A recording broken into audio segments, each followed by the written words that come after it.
Hi friends, welcome to my channel health recipe and beauty. ఈరోజైతే చాలా సింపుల్గా టేస్టీగా సాంబార్ని ఏ విధంగా ప్రిపేర్ చేయాలో మీకు చూపిస్తున్నానండి. అందరికీ తెలుసు, కాకపోతే ఒకసారి ఈ విధంగా ట్రై చేయండి, చాలా సింపుల్గా అయిపోతుంది.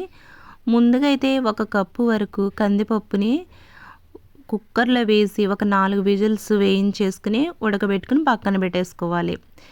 తర్వాత ఒక పాన్ పెట్టుకుని దానిలో 1 టేబుల్ స్పూన్ ఆయిల్ వేసి, ఆయిల్ హీట్ అయిన తర్వాత మనం ఎన్ని రకాల వెజిటేబుల్స్ అయితే యూస్ చేస్తున్నామో వాటన్నిటిని యాడ్ చేసేసుకోవాలి.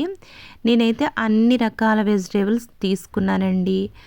దాంట్లో దోసకాయ, క్యారెట్, బెండకాయ, ఆనియన్, వంకాయ, అలాగే టమాటో, చిల్లీస్, ములక్కాయ అన్నీ తీసుకున్నాను. ఇవన్నీ మూత పెట్టి ఒక్క 10 మినిట్స్ కుక్ చేసినట్లయితే చక్కగా మగ్గిపోయి ఉంటాయి. ఇవి మగ్గిపోయిన తర్వాత మనం ముందుగా ఉడకబెట్టుకున్నటువంటి కందిపప్పునైతే దీంట్లోకి ట్రాన్స్ఫర్ చేసేసుకోవాలి. ట్రాన్స్ఫర్ చేసుకున్న తర్వాత ఒక్కసారి గరిటె పెట్టి ఈ కందిపప్పును ఒకసారి కలిపేసుకోవాలి. కలుపుకున్న తర్వాత ముందుగా అయితే గనక చింతపండుని మన పులుపు ఎంతైతే తింటామో అంత చింతపండు అయితే నానబెట్టుకున్నానండి. దాన్ని పులుపు తీసేసి ఇందులో అయితే యాడ్ చేసుకోవాలి.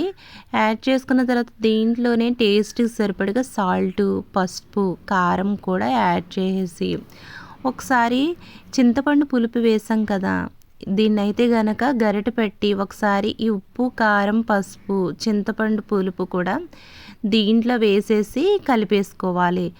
మొత్తం ఇవన్నీ కలుపుకున్న తర్వాత ఇవి చింతపండు పులుపు అంతా ఈ ముక్కలకి పట్టడానికి, కారం, ఉప్పు కూడా పట్టడానికి ఒక 10 నిమిషాలు తీసుకుంటుందండి. ఈ వేసేసిన తర్వాత ఒక 10 నిమిషాలు చక్కగా మరగబెట్టేసేయాలి. మరగబెట్టేటప్పుడు మరుగుతూ ఉన్నప్పుడు దీంట్లోనే ఒక గుప్పెడి వరకు కొత్తిమీర ఆకులను అయితే యాడ్ చేసుకోవాలి. యాడ్ చేసుకుంటాం వల్ల టేస్ట్ అనేది చాలా బాగుంటుందండి. కొత్తిమీరని యాడ్ చేయడం వల్ల లేకపోతే హ్యాపీగా స్కిప్ చేసేయచ్చు. ఈ విధంగా యాడ్ చేసిన తర్వాత దీన్ని ఒక 10 నిమిషాలు మరిగించినట్లయితే చక్కగా మొత్తం అన్నీ మగ్గిపోయి ఉంటాయి. తర్వాత మనము ఏదైనా సరే సాంబార్ పౌడర్ని యాడ్ చేసుకోవచ్చు.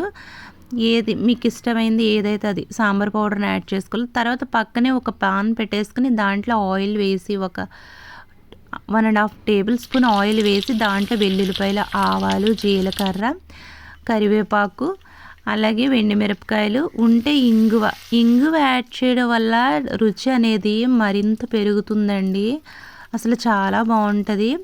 ఇవన్నీ వేగిన తర్వాత వీటినైతే గనక మరుగుతున్న సాంబార్లోకి ట్రాన్స్ఫర్ చేసేసుకోవాలి.